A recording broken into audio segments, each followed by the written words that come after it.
Hey. Hope you guys are good. I'm back. I know you haven't seen me in quite some time, and you've been wondering where is she hiding.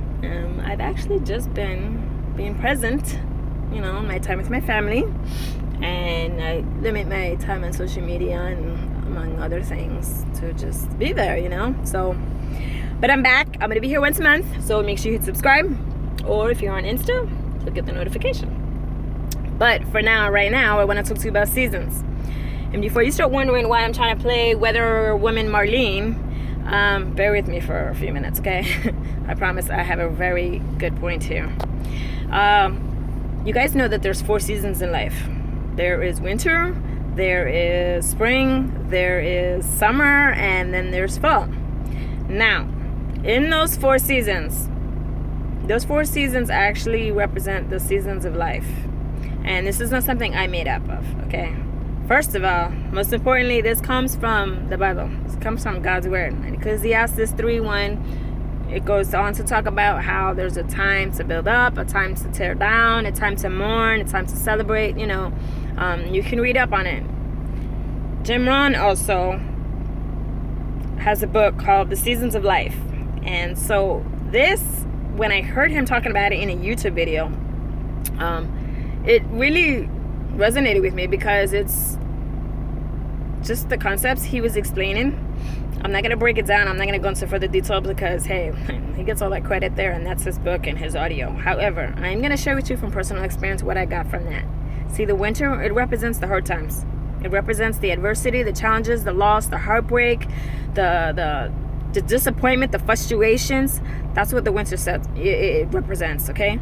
Now, the spring, it's supposed to represent when you're going to start sowing seed and planting crops. And no, I'm not talking about cabbage and carrots, okay? I'm talking about you investing in your future that, maybe you're single right now, or maybe you're in a relationship, maybe you're married, and things could be better. They're not bad, but they could be better.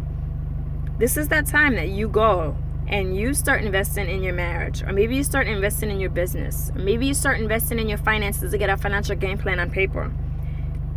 You have to decide what's important to you, and you have to start sowing seed and planting crops in that area.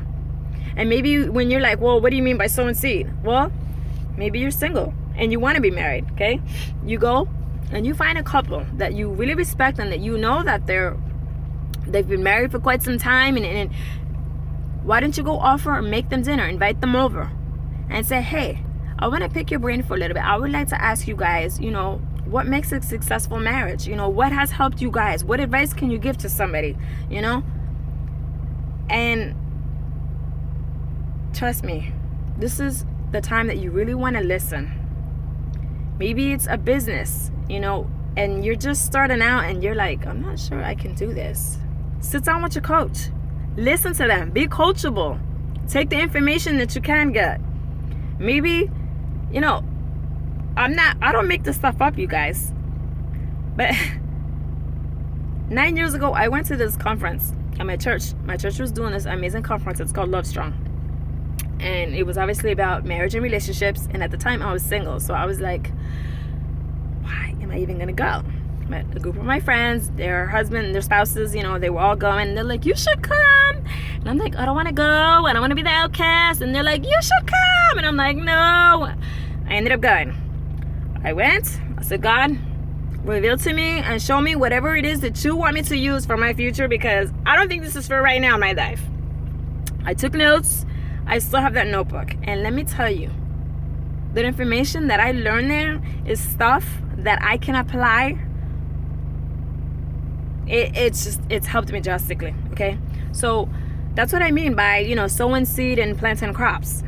Because when those crops start to harvest, which brings us to AKA summer, when things are good, your kids are acting right, you and your spouse, you can get along and agree, and you guys are all lovey-dovey doing your date nights every week and stuff, and you got money in the bank, and you've got your business is taking off, and you got great grades in school, and you and your friends, y'all are all cool, all that stuff.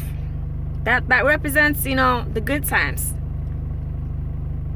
And then after summer comes fall. And the fall is that everything is not that great, but it's not that bad either. And then comes winter again.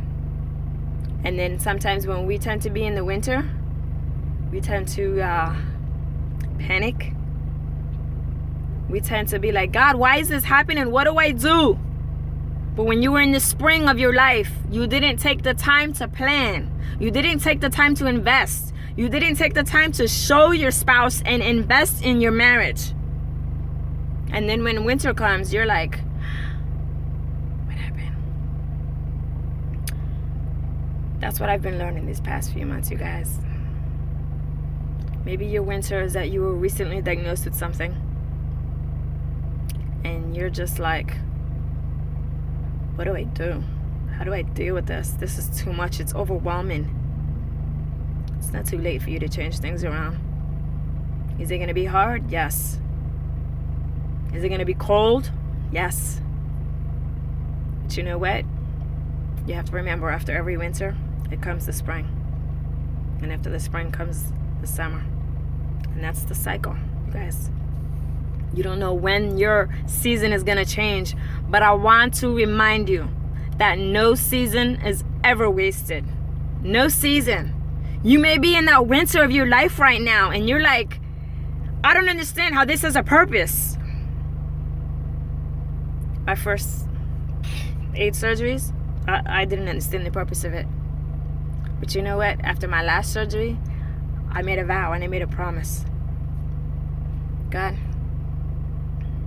I'm going to help somebody the same way all these people, Team Ohana, the same way that they helped me. And you know what? I was able to be there for somebody. And I was able to help somebody else. That's what spring's about. Sowing seed and helping other people and planting crops of kindness, planting crops of love, planting crops of financial peace. You know, Dave Ramsey, he's like, you know, you got to have an emergency fund because the winters are going to come. So, my question for you tonight. What are you doing to prepare for the winter of your life? What are you doing right now? Are you making sure that you're going out of your way for your spouse, even when they're not acting right with you? Are you going out of your way to make sure that you're getting enough sleep and you're staying hydrated and you're eating right and you're working out? Come on, you guys. Don't go to the winter and don't get caught out in the cold. Y'all know better than that. There's a saying, if you're planning to fail, if you're failing to plan, you're planning to fail. Don't let that be you. Use your time wisely. Alright, so I hope this helps you. See you guys in the next 30 days or so. Stay blessed. Peace.